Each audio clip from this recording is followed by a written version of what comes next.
Hey guys, this is Ashley from Ashley's Got Book Simon, and I am here with my March wrap-up and my April TBR! Yay! Woo! It's that time. It's that time. Actually, I'm pretty early for filming it this time, because usually it's like a week after the month has ended that I actually film it, and whatever, and you don't care. Yes, so in March I managed to read 5.5 books. Yes, that's a thing.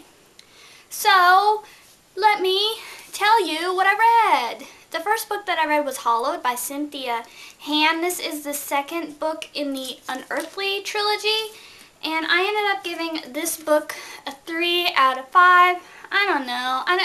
It was really a depressing book. Like, there's stuff that happens to Clara in that book, and it was just a lot of death. And do I like focusing on extended illnesses and death? No, not really. That's probably why I've yet to read The Fault in Our Stars by John Green. But yeah, anyway, I did like it. It was just a super depressing read. And I'll check out the last book to see what happens because, you know, I must.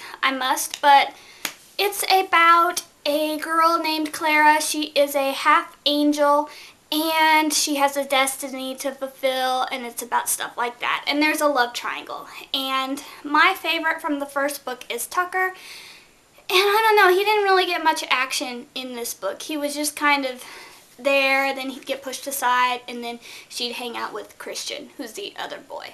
So I don't know. It was okay. The next book that I read is Invisible Murder by Linny Caberball and Agnet Frizz, translated by Tara Chase. This is one of those Swedish, Nordic, Danish crime mysteries that I really get into reading for whatever reason. This book also got a 3 out of 5. It was less murder mystery, more terrorist, bomb, kind of stuff like that. It was still interesting, but it had a slower start because it had a whole bunch of different people's stories to put together, and then after you got past like the middle of it, everybody's story started to come together and you saw how it was all going to play out. I mean, I liked it. It was okay. The main character, though, or the nurse, I guess, that this series is based around, she kind of had a not fun time. Like, her life kind of fell apart. The next book that I read was I Don't Want to Kill You by Dan Wells. This is the third and final book in the John Cleaver I'm Not a Serial Killer series, and I gave this book a 4.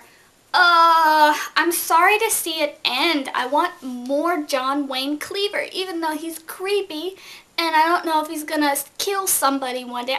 I want more of him. This one, it was sad because something happens to him at the end that is sad, and out of nowhere he gets a girlfriend. Like, that was a thing. And as weird as John Cleaver having a girlfriend may seem, they actually worked well together.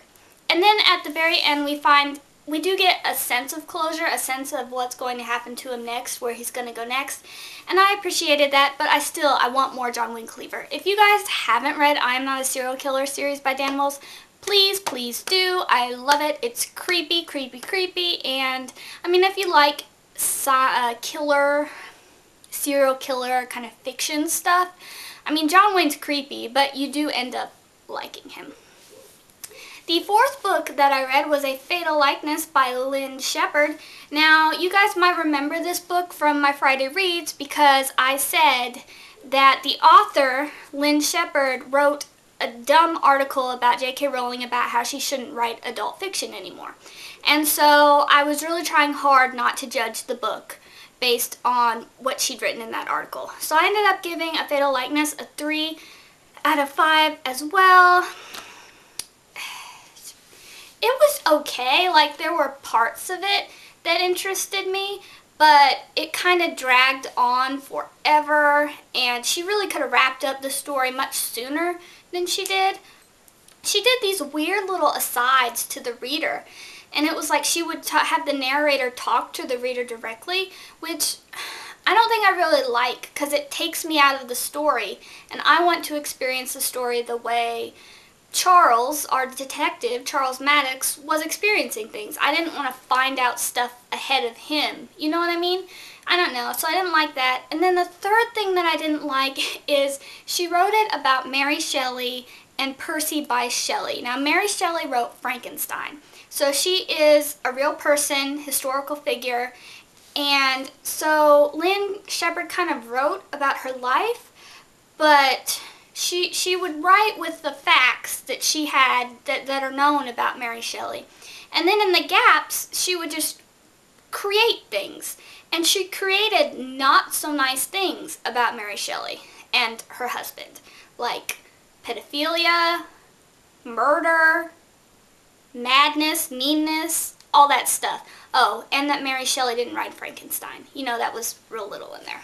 But to me, it reminded me of a gossip magazine, when a gossip magazine prints a story about celebrities where they don't really have any facts or anything. They just print some really ridiculous story so that they can sell their magazines. That's what this book felt like. And Mary Shelley and her husband are long dead. They cannot defend themselves against these charges, and yeah. Also, if you don't know about the Shelleys and you're wanting like insight, I don't think this is the book to start out with, because it'll mess you up. Like, it'll make you think things about the Shelleys that there's no proof of. There's no facts of. So, if you're interested in the Shelleys and the Romantics and whatever else this was about, I'd suggest reading history on it first before diving into this book, because this book's fiction. It's not real. And just because Lynn Shepherd thinks that this could have happened, it doesn't mean it happened. So the next book that I read, technically I finished this in the wee hours of the morning on April 1st, but I can do what I want, so I'm counting this for March. And I finished I Hunt Killers by Barry Lyga. This is the first book, I think, in the Jasper Dent series, maybe. I don't know how many books are in here. I know at least 2. And it is about this boy named Jazz, whose father is a notorious serial killer, and his father's now in prison. And then the town that Jazz lives in starts having more murders that resemble his father's murders. And my goodness, you guys, this book was creepy. Creepy, scary. Ugh. I made a mistake of reading it at night, and then I tried to go to bed, and I heard like noises on the roof, so I was freaked out, and I didn't go to sleep for probably like 30 minutes or whatever. I just had my ear like, oh, please don't let there be a killer outside my door, please. But I really enjoyed it, though. I did. The ending, though, that is not an ending. It just makes me want to go pick up the next book, and I don't have the next book here with me. Not fair. But yeah, I really did enjoy it, but it is probably one of the most creepy, scary YA books I've read. It's very disturbing. And if you're into serial killers and that kind of thing, then definitely pick up this book. But if you're a wimp, read it in the daytime, because maybe that's what I should have done. And then the one that I read half of is Death Note, Black Edition, Volume 1 by Sugumi Oba with art by Takeshi Obata. This contains 2 volumes of the manga, so I technically read the first volume of this, but I didn't finish the book of it. So I plan on reading it today, and so it'll probably be like the first book that I finish in April. But I've heard nothing but good things about this manga. It's about this boy named Light who gets a death note. And a death note, if you know the name of the person and you know what the person looks like, you can write their name in this death note and the people will die. And this boy Light takes that power and he's just killing people. But at first I was like, okay, I don't know if I'm going to love this. But by the end of the first volume, oh, it's good. It's good. It's definitely a manga to pick up. If you're interested in manga, try this one. Try this one. So that is all the books that I read in March. I kind of had a mixed month. Some of them were good and other ones were just kind of okay. So now on to April and what I'm going to read in April. Yay! The first book that I'm going to read in April is actually a book that my mom checked out.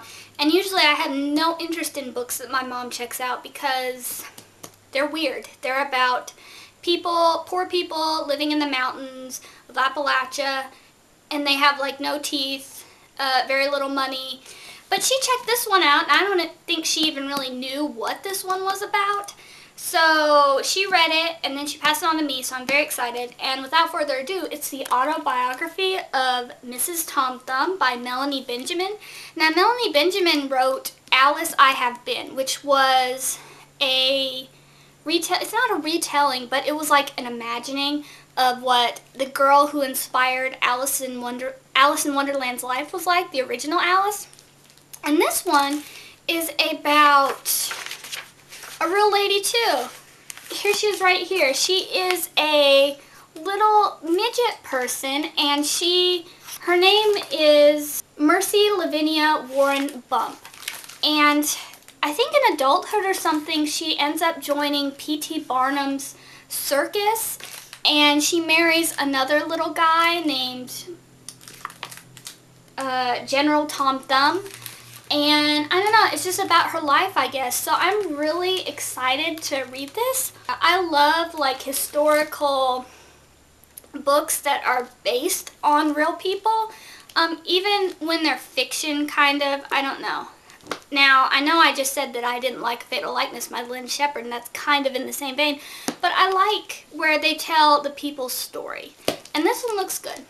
So then, I plan on reading Delia's Shadow by Jamie Lee Moyer. This is about a lady that can see ghosts in the 1900s in San Francisco, and she's got to go stop a serial killer. And yeah, sounds good. Then I plan to read Hemlock by Kathleen Peacock. This is about werewolves. YA about werewolves and werewolf syndrome and werewolves. Then I want to read Dead of Night by Jonathan Mayberry. This is zombies. Jonathan Mayberry he does zombies so well. I really like his zombie stuff. So I'm excited for this one, and I think this one is a standalone. It's not part of his Jill Ledger series. It's not part of his Rotten Ruin series. It's just zombies. And then if I finish all those, I hope to get to Behemoth by Scott Westerfield. This is the second book in the Leviathan trilogy. I really enjoyed Leviathan, so I'm excited to see what happens next. It's got the cool pictures that I love, and yes. And then if I have time, of course, I would love to try and read City of Bones by Cassandra Clare because I need to read it. And yeah, also, my friends Keisha, Alyssa, and Christina from the Forsaken 707, AC Reads, and the Princess Gummy Bear, they are in charge of a Yearathon readathon, where each month they do a readathon for a certain theme. And April's theme is rereads, so you can reread whatever book you please. I'll leave the link to the Goodreads page down below, and the readathon starts the first Monday of April, so it's going to start April 7th and run through that Sunday. I don't know, I could take part in it. I might reread Percy Jackson, or I might reread something else, but I'm drowning in library books here. But if you guys want to take part in that readathon, you totally should. It's open to everybody. There's no rules. You reread a book. And yeah, that's all that I have to say in this video. This is probably entirely too long, but that is usually the case. I will see you guys later. Bye!